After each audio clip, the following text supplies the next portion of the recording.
Display a QR code on your screen and create a link to anything you want, including websites or social media. Go to the Apps tab and add QR code. Give the app a name and an optional description if needed.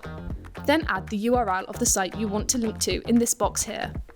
You can then add a title and subtitle that will be displayed on screen with the QR code. Personalise the text and background colours, and toggle on Add Icon if you want to display an icon with your QR code. Select the icon here, then set the colour and size. You can set the default duration for how long the app will appear in a playlist here. Keep availability unticked if you don't want to schedule the app, or toggle it on and set the start and expiration dates. This means the app will not be displayed outside of these dates. Click Save and your app will be ready to display.